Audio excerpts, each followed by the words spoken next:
जय माई की। आज जिस विषय को लेकर के हम आपके सामने आए हैं उसका विषय है प्रारब्ध और ज्योतिष। प्रारब्ध क्या है, इस विषय में हमने पूर्व में विस्तार से चर्चा की है। अगर कोई जानना चाहे कि प्रारब्ध क्या है तो डिस्क्रिप्शन बॉक्स में जाकर के हमारे लिंक को वो देख सकता है।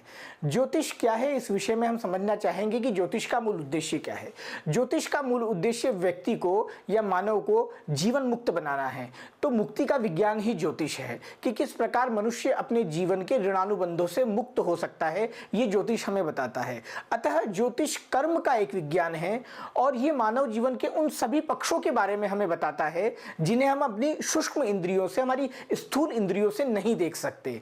अतः इसकी साधना करके, ज्योतिष की साधना एक श्रेष्ठ गुरु परंपरा के माध्यम से, एक गुरु के सानिध्य में रह करके जब व्यक्ति इसकी साधना करता है ज्योतिष विज्ञान की, तो वह समझ सकता है कि मनुष्य किन ऋणानुबंधों से बंधा हुआ है और इन ऋणानुबंधों से कैसे मुक्त हुआ जा सकता है। यह हमें ज्योतिष समझाता है और सिखाता है।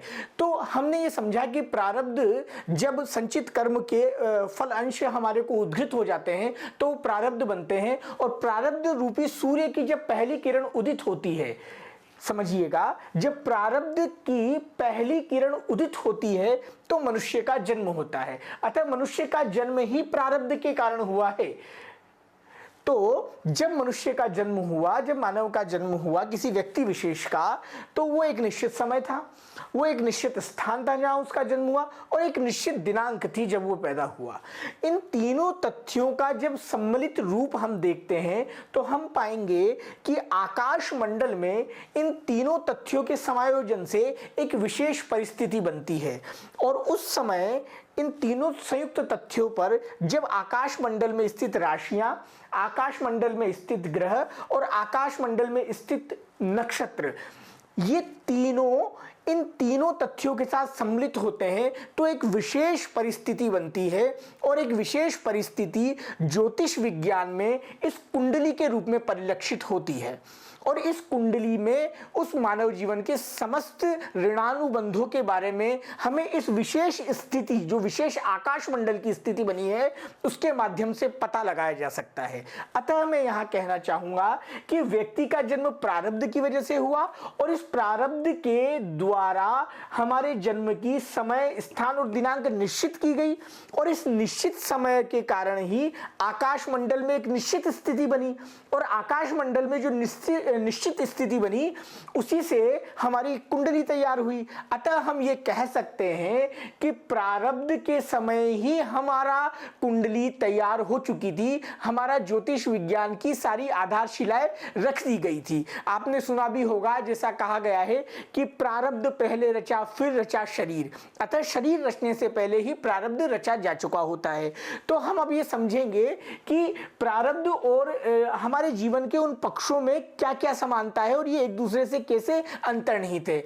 हम बात करते हैं इस लग्न कुंडली के अंदर जो हमारा शरीर है वो कैसे परिलक्षित होता है कि हमने क्या कर्म किए थे जिससे हमारा क्या प्रारब्ध बना और उन प्रारब्ध के कारण हमारा जन्म हुआ और हमारा जन्म एक निश्चित समय, निश्चित दिनांक और निश्चित स्थान पर हुआ। इन तीनों के समायोजन से आकाश मंडल में ग्रह, नक्षत्र और राशियों की एक विशेष स्थिति बनी और इन तीनों की विशेष स्थिति बनने के कारण एक विशेष कुंडली हमें प्राप्त हुई और इस विशेष कुंडली में हमारे शरीर पर क्या प्रभाव पड़ा, इसको हम जानने का प्रयास करते हैं और समझने का प्रयास करते हैं। वैसे हम सभी मानव जीवन के पक्षों को यहां पर समझने का प्रयास करेंगे, इस सीरीज में आगे समझते हैं। तो प्रारब्ध से हमें शरीर प्राप्त हुआ, लेकिन ये जो भौतिक शरीर है ये सप्त धातुओं का बना होता है और इस सप्त धातुओं में से कि हमारे भीतर में किस तत्व की मात्रा अधिक है, किस तत्व की मात्रा हमारे में न्यून है, इन सबको हम कुंडली में ग्रहों के माध्यम से देख सकते हैं।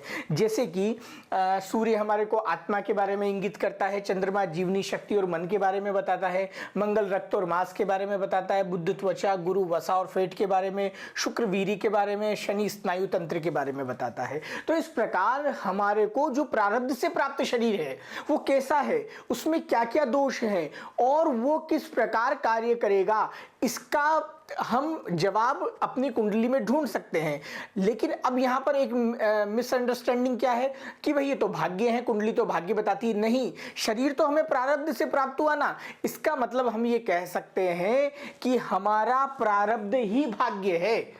हमारा प्रारब्ध ही भाग्य है। और इस प्रारब्ध रूपी सूर्य की जो पहली किरण है, ये पहली किरण हमारा जन्म है, और जन्म में सबसे पहले हमें शरीर प्राप्त होता है। तो शरीर क्या है, कैसा है, इसे कुंडली के माध्यम से जाना और समझा जा सकता है। जैसे कोई व्यक्ति है, उसके परिवार के लोग हैं, उनमें एक वंशानुगत कोई बीमारी चलती आ रही है, आप देखेंगे कि वो क्रम दर क्रम चलती रहे, तो उनकी कुंडलियों में भी वो प्रदर्शित होगा। इसे हम एस्ट्रोजेनेटिक्स कहते हैं कि एक ही परिवार के लोगों में। अच्छा, अब आप ये बताइए कि वो लोग एक ही परिवार में क्यों जन्मते हैं? कारण प्रारब्ध, वो एक दूसरे से ऋणानुबंधों से बंधे हुए हैं, सब एक दूसरे के कर्जदार हैं। यहां पर हर कोई अपना ऋण चुकाने आया है, और उस ऋण को उऋण करना ही, किस प्रकार वो उस ऋण से मुक्त हो सकता है, यही ज्योतिष का उद्देश्य है। क्योंकि जिस व्यक्ति ने अपने प्रारब्ध पूर्ण कर लिए हैं, अपने संचितों को दग्ध बीज कर लिया है, वो इस जीवन से मुक्त है। और यही ज्योतिष का उद्देश्य है, मानव को अपने जीवन से मुक्त करना, जीवन मुक्त बनाना।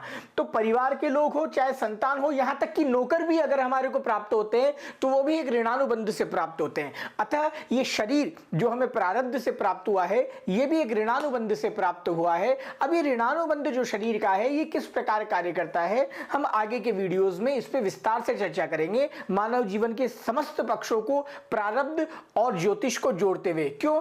क्योंकि मैंने कहा कि प्रारब्ध ही भाग्य है, प्रारब्ध ही भाग्य है। धन्यवाद।